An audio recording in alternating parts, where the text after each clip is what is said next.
Hello, everyone. Welcome back to Toilets to Titles. I'm Justin Stevens, and as you all know, I've been doing these team by team breakdowns of all of the NFL teams. So far, we've done I think like 6 of them. I've got 3 today, another one Friday, one Saturday got pushed back. That's the Jaguars. Just like their Super Bowl hopes, it gets pushed back a little bit longer. But I'm pretty excited about today's episode, though, because last offseason, whenever I was doing these breakdowns, these team-by-team breakdowns, I noticed something about myself when I did the Houston Texans breakdown, because back then I was doing them all by myself.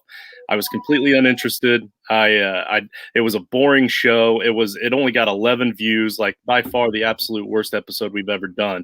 And it made me realize that I need to bring on guys that actually know the team, that could give you a little bit more excitement about your team.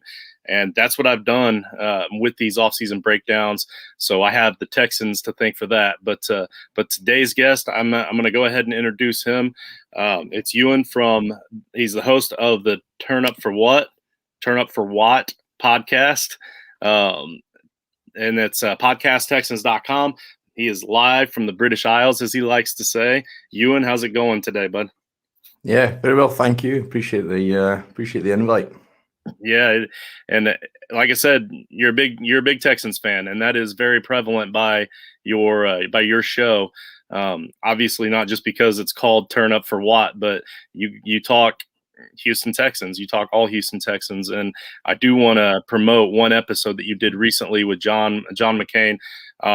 He's a sports writer for the Texans. He also has a local radio show in Houston, and he did an interview with you recently on your show where it talked about pretty much, he really got in depth with the history of the Houston Texans. And I don't know if that was the intent of the show going into it. I think you asked him a question about what the offseason training camp had looked like coming up, and then it seemed like he just went on and on about the history of the Texans. It was so interesting and so insightful. So I just wanted to tease that so that anybody that's watching the Texans episode right now could go back and check out your podcast. I didn't know if you wanted to tell everybody where they could find your podcast at. Yes, it's if you go on podcasttexans.com, download the podcast, and you'll get all the links to all the various mediums wherever you choose to listen. But yeah, the episode with John was really good. I think for a lot of people that may be newer to the game or newer to Houston, he gave a rather in-depth breakdown of I think the question was, is this the worst off-season you can remember in 40 years? And he said no. Yeah. And that's true. And I think people, Houston sports fans in general, have been through a lot. I'm probably an adopted son of Houston in many ways rather than a native. But yeah, I think when you go there, you feel the hurt and you feel what it meant to people to lose their team. So all this kind of stuff, although it's not great, it's been worse at times. So there's always ways. There's always ways to bounce back, and it's all cyclical. So I keep telling myself, and the good times will inevitably come back again, but probably not going to be, for the next couple of years at least. Right on. Yeah, and we'll get into that a little bit more in just a moment. Real quick, I want to remind you guys to check us out: Apple Podcasts, YouTube, Facebook, Podbean. When a Family Breaks, the other Facebook page, Spotify, and now obviously on Patreon, patreon.com/toilets-to-titles. Also, don't forget to hit this like and subscribe button down below for us to help us out. And if you give us that 5-star review on Apple Podcast, you are automatically going to be entered for an opportunity to join our Listeners League for free. This year, the Frankenstank is going to be up to 36 managers, a 36-team league, and pretty good payout for the winners. So definitely something that you might be interested in.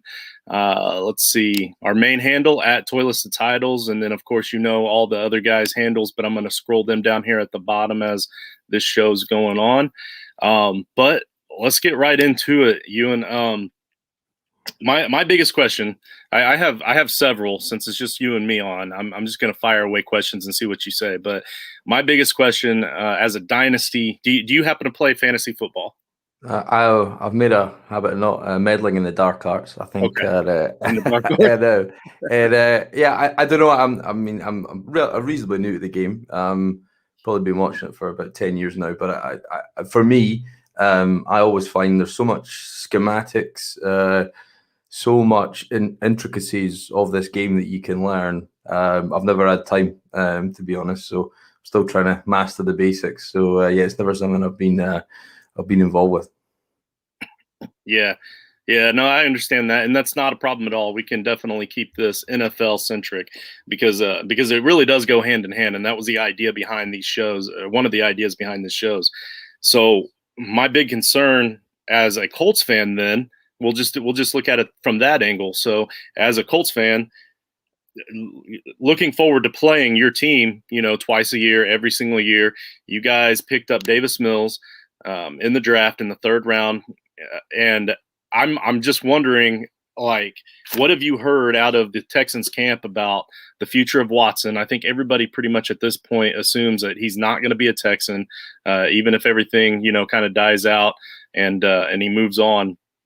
He'll probably get traded or whatever the case might be. Do you think that Davis Mills is actually going to get a fair shake as the starting quarterback?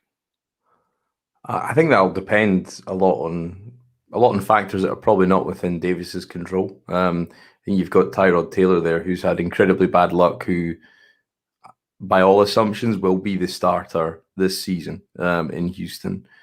So will he get a fair shake? He may or may not. I think it'll depend on results early. The schedule is not unfavorable, but it's not necessarily a layup either. So there's a lot to be decided. I think right now, I think Jeff Driscoll is sitting in number 2 in the backup spot. So really, I think the question is, can Davis Mills beat out Jeff Driscoll for the backup spot? And then, we'll take it from there, depending on how the season plays out. This roster is bereft of talent.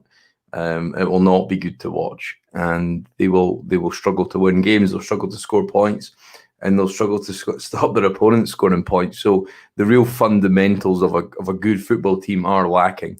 I saw something yesterday that was put out that 3 years ago they were in the top 5 and the youngest team. They're now by far the oldest team in the league. We've got 49 new players signed, a lot of veterans this year, limited rookie class in terms of draftees, and hugely limited in undrafted rookie class as well. So I think this is just a steady the ship year. And perhaps Caserio didn't know that when he first came in to take this role. A lot's changed this offseason and continues to change, particularly surrounding the future of Deshaun Watson. He has 22 civil court suits, and it's important to make that distinction. There's also a stream of criminal investigation that's been rumored to be around 10. How many of them have overlap?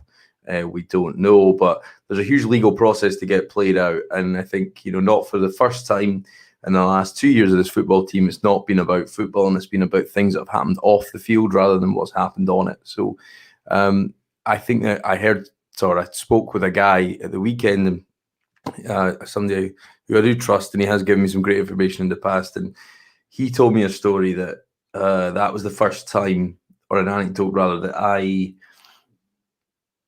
I thought to myself, it's over, and I think Watson will be gone. And I always kind of held out hope that you think it's 4 years left of his contract. A lot can happen in 2 years. The team needs to hold its nerve and do everything they can to keep him, because there is no future that is better for Houston Texans football without Deshaun Watson than there is with. So I've always maintained the hope that we can try and work something out, but based on that conversation, I think there's too much water under the bridge. There's too much going on, and I think we'll be looking at a future without him, which I never thought I'd be saying. Despite how badly the team's been run off the field and we've let good players go, pennies on the dollar trades, erosion of talent, an aging roster, a talent deficient roster, no kind of premier players on either side of the ball. So it's all self-made, this mess. But I think Davis Mills, if he can come in at any point and just show something, that could potentially be the biggest silver lining of this season. But there's so many other problems and so many other issues that will have to be worked out before even Davis Mills is a consideration. That may well happen after the bye. But I think a lot of that's beyond his control. And right now he's sitting at number 3 in the depth chart. Yeah, and you alluded to the bad luck for Tyrod Taylor. I mean, he comes in with an opportunity to start, but like you said, a team that doesn't have a lot of talent on it with a young rookie sitting behind him just kind of falls right into that horrible luck that he's had as a pro. I do think that he's far more talented than he's had the opportunity to show. So I'm personally, I've always been a fan of the guy, so I kind of hope that he's able to excel. But looking at some of the breakdown of what has happened this offseason. So the Texans lose Darren Fells, obviously DeAndre Hopkins, Will Fuller. I mean, they're losing a lot of their offensive firepower in the air, including, Deshaun Watson. But they're able to pick up Phillip Lindsay, Mark Ingram, David Johnson, and then even more recently, Rex Burkhead. I think it's pretty obvious to say that it appears that the Texans are wanting to lean more towards a run-heavy offense, which, I mean, a lot of teams do that when the talent starts to become a little void because they can control the clock a little better. But in order for that to be successful, you got to have a good, solid defense too. So, I mean, that's kind of another weak side to the Texans at this point. So is there anything on that defense that Texans fans can be excited about at this point? No, I don't think so. I think that's just the stark reality of it. Too many players have left or been mismanaged. Jadeveon Clowney being the biggest one. It's not worked out for either side in terms of now he's on his 3rd team in 3 years since leaving Houston. But there's been a number of players, DJ Reader last off season, and there's just been a continual erosion of talent, which was a real salty kind of unit. 2017, 2018 at its peak. Let Tyrann Mathieu go, Kareem Jackson goes. You ripped the very spine out of that defense, and paid some guys who probably didn't warrant the paycheck. And now we're in a position where the spine of your defense is Shaq Lawson, who was a guy who wasn't re-signed by his drafted team, gets traded 1 year after a reasonable free agency deal. So I think that tells you all you need to know in terms of his level of talent. Not that he's a bad player, but he's certainly not a number 1 rusher. And then I think when you look at in the sort of second level, you've got Zach Cunningham, who signed a nice deal last offseason, but certainly didn't play anywhere near that level last year. So he's a guy who might, who needs to bounce back, but he's here and he's inked up a deal, and he'll be here for the next another 3 years following this. So that there's no real kind of players at any level that you could hold your hat, you could put your hat on and say, these guys are going to show up on a Sunday, make a difference, make plays, change momentum in the football game. And I think when you look at the secondary as well, you've got Bradley Roby there, who's a good, solid number 2 corner. Again, a guy who wasn't re-upped by his drafted team. And then you've got Justin Reed, who has the potential, but he's never really played all that well as a starting safety for prolonged periods of time. His best year was his rookie year, in behind Kareem Jackson, Tyrann Mathieu, a number of injuries, particularly shoulder, labrums, etc. So needs to have a bounce back year. Not a good year for him. He'll want to burn quite a few of those tapes from last year. So they're probably your 3 premier guys on your defense, and these are second to third rate kind of, or 3rd tier guys in the league. They're not difference makers. So they were terrible against the run last year. Couldn't stop the run, and they couldn't run it themselves. Now I think they're trying to address that and be more solid up front. They're switching to a 4-3 defense under Lovie Smith, which in real terms, certainly on passing downs, won't make a huge difference.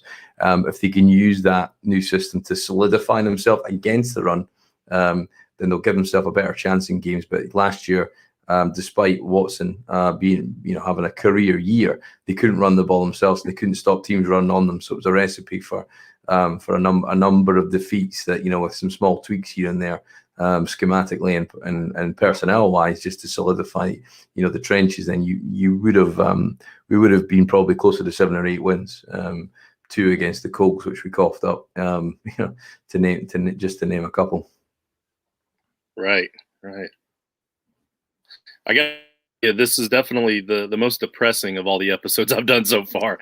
Like, I really was hoping that you'd be able to bring in some good vibes and some good feelings about the Well, Texans. And yeah, well, yeah. Do you know, I convinced myself last season naively, I think, and foolishly of what players might be and what players could be. And you will have players, and I think that will find new levels in their game and deliver upside in terms of their talent. But that didn't happen at all last season, and a big part of that was coaching. I think there's a whole new coaching staff here, which will improve players and will improve the roster. Or around the margins. But ultimately, this is a talent-driven league. You've either got it or you don't. And this team just doesn't have a lot of talent. So there's a couple of areas where potentially they could be mid to upper tier, and I think that's the offensive line. But that's over a huge, gross investment into that unit. So James Camden, the line coach, who's coming in, formerly Green Bay last year, the Chargers. He's got a chance to try and get a unit just to be cohesive, and if they can run the ball, whatever kind of scheme they're going to run, which we don't really know at this stage. It's a Pep Hamilton, Tim Kelly, David Culley kind of mashup, whatever it's going to be. They keep talking about just exploiting matchups, and they've not got any, kind of concepts to nail down. We don't know if it's going to be power, if it's going to be his own in the run game. So there's a lot to be found out, a lot to be decided. But I think the fact that we've got so many new players of small 1-2 year deals. The biggest deal they handed out was Cameron Johnson from Philadelphia, the punter, the Australian guy. So there's not a huge investment in these players beyond a couple of contracts that have inherited. And all the big deals that were on the books this year have been converted to signing bonus as well. And I think that's probably an underrated storyline, because it's going to be a tough season. We're not going to win a lot of games. But there's a lot of guys who've had their salary up front. So are they going to mail it in when it gets tough down the stretch, where there's not a lot to play for? Going to put their bodies on the line unnecessarily, that might put themselves in harm's way. It's the nature of the game. But when there's not a lot to play for, I think your thinking alters slightly. So yeah, I think that you see a lot of content out there, and I think you've got to be honest with people, because all you do is just kind of set up for a season of disappointment and dismay. And that was last season. And I think I learned that big time last season. Players are who they are. There will be some players who will grow in around the margins and become role players if they weren't already. But if you've not got stars and you've not got top end talent, you're miles away in this league. And that's why drafting high in the draft is so important, because that's where you find those guys. The only way to find those guys in your roster, really, beyond age and vets you might get, but a team lets them go eventually. So and we haven't had that because we were reckless and we were careless with draft picks. So yeah, we just haven't had the conveyor belt of talent and continue refortifying the roster with starter caliber players high up in the draft, because we just haven't had any picks the last 2 years, because we overpaid for Laramie Tunsil and Kenny Stills. Be like, man, we didn't get anything in return for Javian Clowney. We got a limited return for DeAndre Hopkins, who should all still be on this roster. And if I think they were, and you put some pieces around those guys, DJ Reader, Kareem Jackson, Tyrann Mathieu, it could have all been very different. I think then that's the frustration that comes in at times, is that this is self-made and this was an implosion rather than necessarily a complete erosion of talent. Because sometimes teams, they just don't work out. They don't necessarily, they might not. You think the Philadelphia Eagles under Andy Reid for a long time, even Houston in 2011, 2012 under Gary Kubiak. The talent was there. I think there was double-digit Pro Bowlers. Oh yeah. At some point in their career, on that roster. And for one or another reason, Matt Schaub getting injured in Tampa Bay late in the season, and TG Yates having to see the season out as a rookie. There is so many things that can go against you, but when you make it an uphill battle for yourself, it's twice as hard. So poor ownership, poor leadership, who were put in a position by ownership. Chairman Cal McNair, who quite blatantly doesn't know how to run a football team, versus his father, and he's a second generation owner, and he's finding out the hard way. So yeah, it's there's not a lot of skylight coming through. I think the clouds. I think it's going to take at least 2 years to just get to this team back to where they can maybe be in games and be competitive. Now, a lot can change. You can get lucky and you could pick up, some stars, and, you can get, sometimes you get guys like Shaq Barrett just, get dismissed by a team and all of a sudden become a top 3, top 4 player at their position. But it doesn't happen very often. They are due some luck, but I think they're going to struggle to find ways to reinvent themselves in a time period that will feel any short. And I think this season, I think many fans, if you give them the opportunity to hit the fast forward button right now and get us through to the next draft, because in hope, whether that's with Watson or not, but it'd be good just to be in a position where you're picking at the top end of the draft and actually make the off season more interesting, because we've not even had that in the last couple of years. So yeah, it's not necessarily mean to be. I suppose I was thinking it's positive or negative, but I think you've got to be healthy with realism at the same time, or you convince yourself of something that's not there. And I think you've just got to be real about the quality of roster this team's got in 2021. Yeah, no, that's a great outlook to have as a fan, because personally, I think it takes a true fan to recognize the downside or the faults in your team and still continue to be a fan. Like how much, like I ripped the Colts for signing Phillip Rivers last season, and I was adamant against the signing, and people were trying to tell me that I wasn't a true fan of the team because I wasn't, all in agreement for everything that they did. So even though you're not in agreement with all the moves that the Texans have done, that actually makes you more of a fan in my mind, that you're actually willing to speak up about it instead of just always saying, hey, yeah, let's move forward. But something that you touched on, though, that is the bright side. That is the thing to look at, is that, O'Brien has moved on. You guys have a new GM. You touched on all of that sort of stuff, which actually Joseph Clark was going to ask about the GM specifically. But Joseph is fan of the show. He's actually coming on tonight for the Giants episode. But but yeah, so you kind of touched on the new ownership, or not the new ownership, the new leadership, and yeah, you guys have something. At least you're starting fresh, and then, like you said, fast forward to the next draft. I mean, realistically, you guys are going to have a top pick most likely, and who knows what you can do with it. So if nothing else, it's a hopeful future. Yeah, just on the Nick Caserio point, I think a lot of people have been very quick to praise him and provide an outlook of he's doing everything great. He's turned over the roster, as I said, 49 new players. We're on the 89-man roster prior to signing Rex Burkhead yesterday. So a lot of people, I think they're a victim of the circumstance, and because you haven't had somebody in that position operate in an orderly manner to build a football team in the last couple of years. When you have somebody who is semi-competent, it feels like a lot.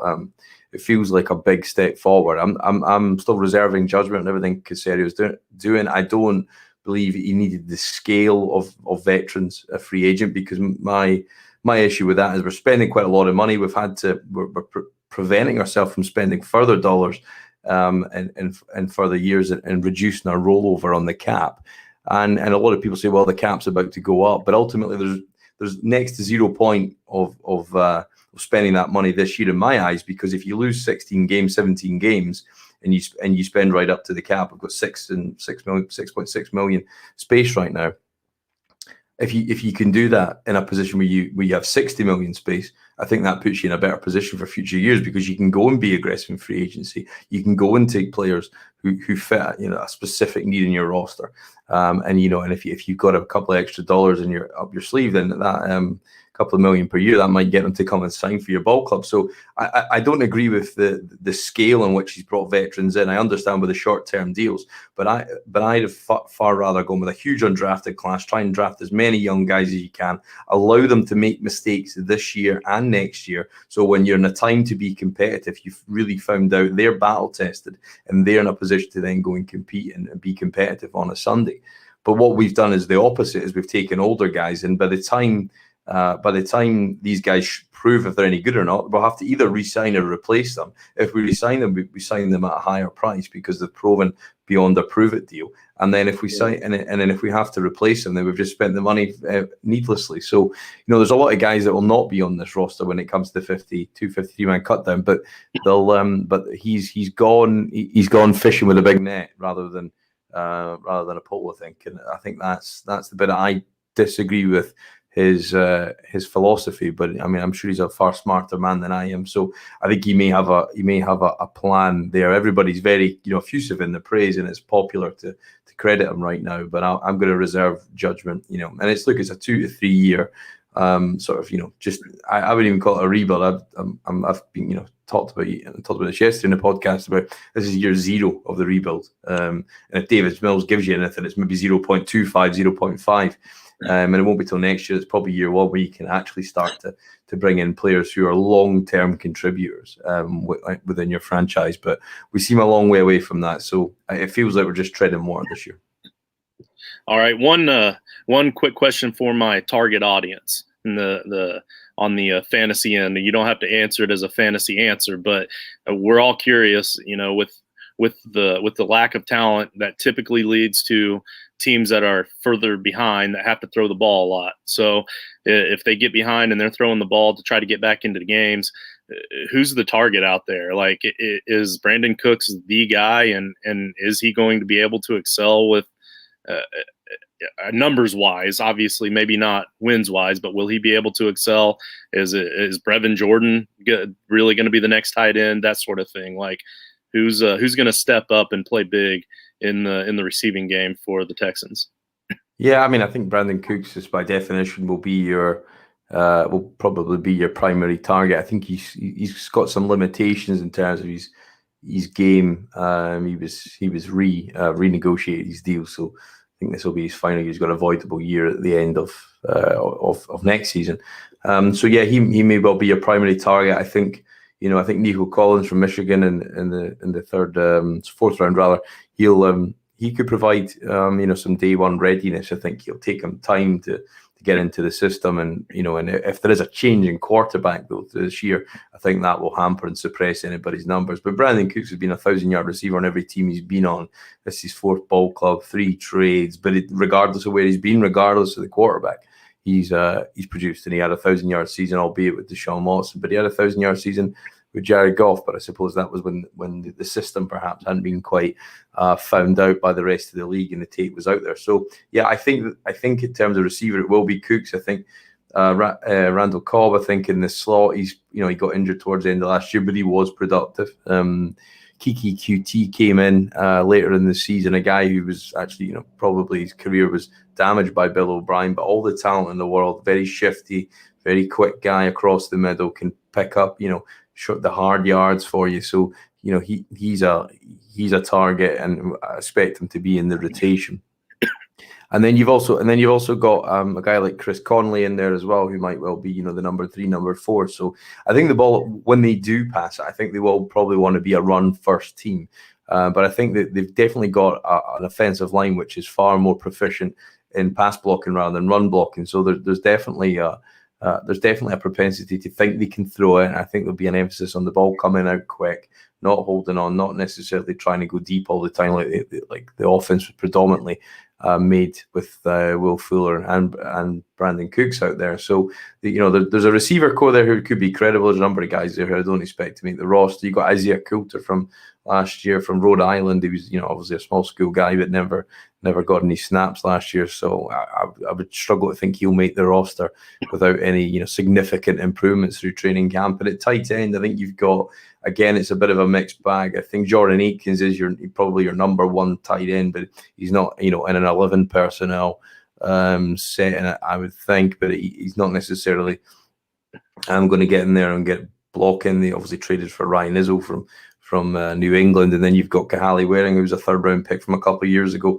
who may or may not come up to his potentially looks like a physical specimen and should be a good blocking tight end, and come there and then get and be able to flex out and make some easy catches across the middle. So yeah, you've got a lot there. Brevin Jordan may well come into it, I think, but there's a reason why he dropped in the draft, because he's not the prototypical size that teams are looking for at that position, who's going to be able to hold up in the run game as well as the passing game. Now, he's shown flashes of both on tape, more so in the passing game. He's probably one of the more exciting guys considering where you got him, but I think it'll take him a while to kind of bed himself in to the roster. So yeah, there's a mixed bag of guys there. How they find them all, how they scheme it up, it'll definitely be probably better than it has been. But you've got the holdover of Tim Kelly, who was a Bill O'Brien prodigy, still here. I think he was kept on, in all honesty, to try and appease Deshaun Watson to a degree. So I'll be interested to see how he blends his offensive play calling with Pep Hamilton as the pass coordinator over his shoulder, under the stewardship of David Culley. And I mean, it doesn't necessarily fill you with excitement.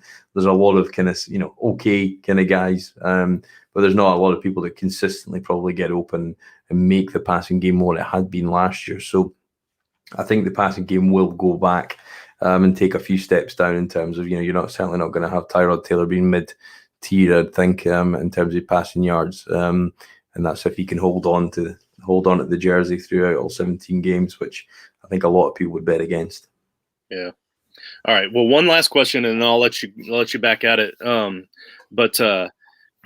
So this is a question that I've been asking at the end of every one of these episodes, and it's been extremely interesting to see some of the answers that I've gotten. And I think in your case, I'm going to get something that's very logical and practical, which is going to be refreshing. And that is that when we get to the end of the season, are you going to look at the season, or you're going to look back on the season, and you're either going to say, man, this was actually a really good season, I'm excited about what happened this season, or you're going to look back and you're going to say, man, this was worse than I thought it was going to be. Like, what's that breaking point in your mind? How this season shapes out? What's going to make you think that this was a really good season?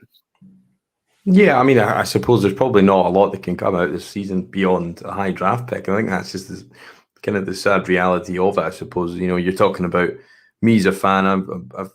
It was a team that I found by chance by, somebody working there. So it's something that you find yourself coming back to time and time again, despite, the outlook not necessarily being, to be a winning outcome. I never had any sort of delusions of grandeur that this team would be the one that I'd watch win, multiple Super Bowls year on year, a dynasty type franchise, because that was evident, from early on that, it wasn't necessarily run in an optimal fashion. So I think if you can just see progress, because what you've seen is a team at the end of 2018 flame out the playoffs against the Colts, against a roster who arguably they were a better team on paper than, but didn't show up for a number of reasons. And they lost the home field advantage in 2018. Then in 2019, you lose a 24-point lead in Kansas City, and that was your chance of a generation probably to go and win a Super Bowl if you just had a play call on that fourth down and gone for it, 4th and 1, rather kicking a field goal and then not cough up a fumble and go for it on 4th and 14 or whatever it was on a fake punt and just let the whole thing implode. And that was the moment it imploded, and it should have all been gutted and started again that off season, because you knew that was the ceiling right there. But the ownership didn't step in, and they let it run for another year, and they only actually let it run for another 4 games, and it was all very obvious and all very depressing, I suppose, because it was only going that way, and it'd been going downhill for a time, because the 18 team wasn't as good as, or the 19 team wasn't as good as the 2018 team, and that was clear. So I think progress would be a good feeling, and you're back on the way up again, because you kind of knew you were on the slide for the last 2 years. Despite winning 10 games in 2019 and obviously 4 last year. Could have been a couple more, and they've kind of held on to the fact that there was a lot of, one-score losses, tight games. But seeing a couple of guys who could emerge on either side of the ball and be role players for you in a future team when you are competitive.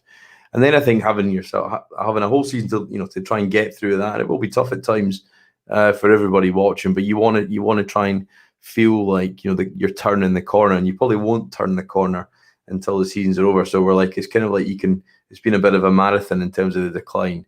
How long this coaching staff will stay on board for, I think that's the big question, because it wasn't, we didn't go and find the best football coach out there in many sense. We found a guy to suit the situation, in his own words. So we hopefully will find a way that we're looking like we're up, but I think it's probably not there yet, because you've still got the cloud of Watson hanging over you. Until that finalizes, then you really can't move on, and it's kind of stuck in treading water, like I said earlier. So until that happens, it's off-field matters that we'll need to allow the on-field to flourish, like every ball club. But we need to feel like we're turning the corner. So if we can turn the corner and we do decide to move on from Deshaun, with a bevy of draft picks that we can go and reinvest in the team, then that'll start to become exciting. But I think until the rebuild starts, we're still stuck in neutral right now. So this is kind of just a holding pattern until we can get to that point, which is unfortunate. But that's the sacrifices you have to make for naive and over aggressive decisions that people were allowed to make over the last 2 years in Houston, and now we're all paying the price for that this year. Awesome. Yep. Very insightful, man. You and I really appreciate your time. I threw the information down there on the bottom again, but for those of you that are listening and not watching, host of the Turn Up for Watt podcast, you can find it at podcasttexans.com. And you and I thank you for your time. When I was looking for somebody that knew their particular team, there's no way that I could have given a breakdown of the Houston Texans like that. Like you know your team. It's very obvious you know your team. If there's any Texans fans out there, you've got to download this podcast and listen to them on the regular. But I appreciate your time. And that's really all I have for this show. Yeah, I appreciate it, Justin. Thanks for having me on. And if you've any time you need some input, you know where I'm at. Absolutely. If anything big and late breaking pops up, I'll contact you for sure. All right. Excellent. Have a great day, guys.